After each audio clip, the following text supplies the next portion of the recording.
When we first found out that we're having twins, we were very excited. I'd always kind of wanted to have twins. But like I say, you don't really know what you're getting yourself into.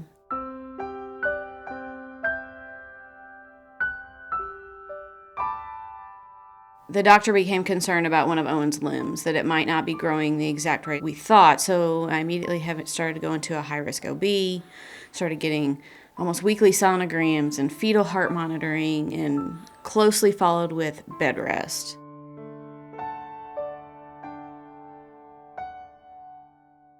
We got the news that, at 2:30 we're gonna go into delivery, and I started to become like white as a sheet.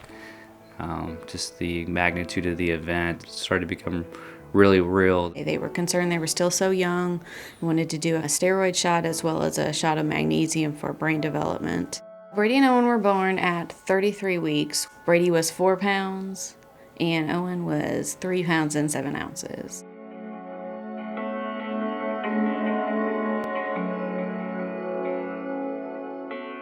But the thing that was different and a little harder, I know for me, was, the boys came out and, Rodney got to look over at them and see them getting cleaned up.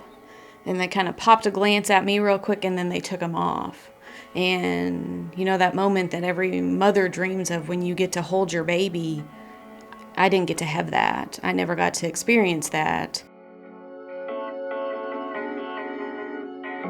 When they were first born, they were actually on assisted air. They had very labored breathing. And at Christmas, we put them in these stockings together, and they fit inside of it easily. As we were told, Brady isn't a good name to have for a NICU baby because bradycardia is when they stop breathing. I think it was like the second or third time that I was feeding Brady, and then all of a sudden the sirens were going off, and the nurses came running over, and I was just feeding him, and he kind of just stopped breathing there for a second, and that just kind of freaked me out. I was like, "What's going on?" I'm just feeding my baby, and he stopped breathing. You spend a lot of time just sitting next to their isolates and looking in at them and waiting for that big milestone of when you could hold them more, and then waiting for the next milestone of when you could move them to the open air crib. And when they got to be put together, they were like the twins that you thought in your head. We just didn't know what this would feel like. You had to go home without your kid, and we didn't know when they were coming home. It's not the fairy tale ending that you imagine when you're going to have a baby, that you go through all that and then you walk out the door. Now Brady and Owen are doing great. They just turned 13 months old the other day. Brady is walking like he is ready to run his first marathon, and Owen is closely behind him.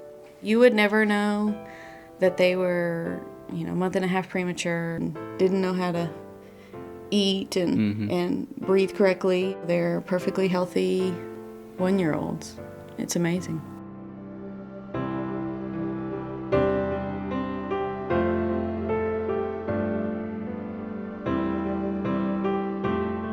We are very excited to participate this year for the March for Babies. We're looking forward to meeting other families and getting to hear their stories about how March of Dimes has touched their lives. We're glad that March of Dimes is around. We're glad that they're here for all the research they did for people like us that didn't know we would need it.